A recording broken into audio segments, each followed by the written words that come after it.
What Paolo Banchero did, guys, 6'11" going ISO, just doing crossovers like he's a freaking guard. Unreal. As an Orlando Magic fan, I'm so excited for what we have. Let's roll the video, guys. Let's roll the video. Let me come over here. This is absurd what we saw from this game in general, and we'll talk about it holistically, because the way that he just had Jalen Duren out here pulls him out. And yeah, I mean, Jalen Duren wasn't necessarily on ice skates. Jalen Duren played good defense. He drew the foul, and that shot was necessary just to draw the foul. It wasn't like he was, I mean, you always want to shoot to go in, but if anyone's ever had the opportunity to play basketball, I've done this myself, where you go up and maybe you get a crossover and you feel like you jump up to get the guy, and you kind of have that jump where you kind of have to do like this weird mid-arc thing to kind of get over the guy because it maybe didn't anticipate, and it just goes in. And that's kind of how like I feel like it went in for him, and it was awesome to see. Like, for me, I think it's one of the most exciting things to see whenever you have probably one of the wildest game winners of all time, in my opinion. I really do believe that it was exciting. It was exciting for me. The whole thing with this Magic game, when I looked at it, I mean, I was working on some stuff for Hoops Hype, and then additionally I was going ahead and working on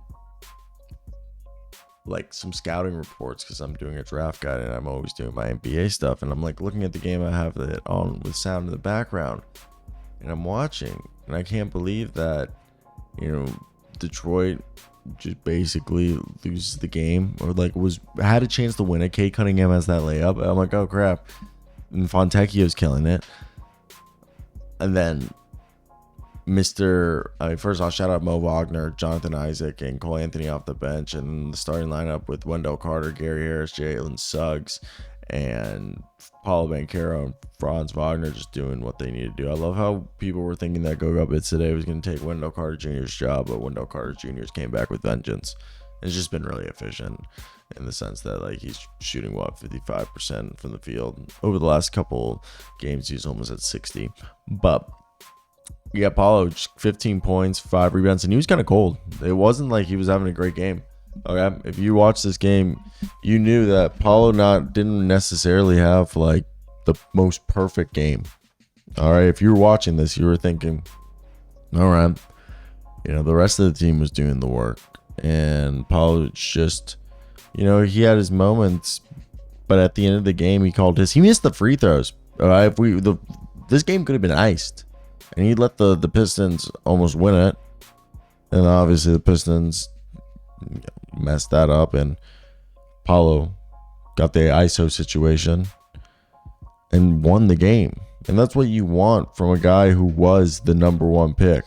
And for me, I think that's the biggest thing, where you look at a guy and you think, all right, we have a person who wants these situations. We have a guy who's looking for this and is excited when the opportunity arises. I think they had it like, he has one of the most clutch points in the NBA, and I don't know. I think he's somebody that I thoroughly have enjoyed, and I think he goes the volume to show how much of an impact he's had on the league already, on the Magic. I mean, we're a playoff team, for crying out loud. And I'm very excited to watch how the season continues to go. But that 3-point play with Paolo Banchero broke the tie to beat this team, and it was crazy because, like I said, Cade Cunningham made that shot at 12.5 seconds left. But Orlando, who might win the Southeast Division this way, has won 3 straight, 8 of its last 10, with all the stars in double digit.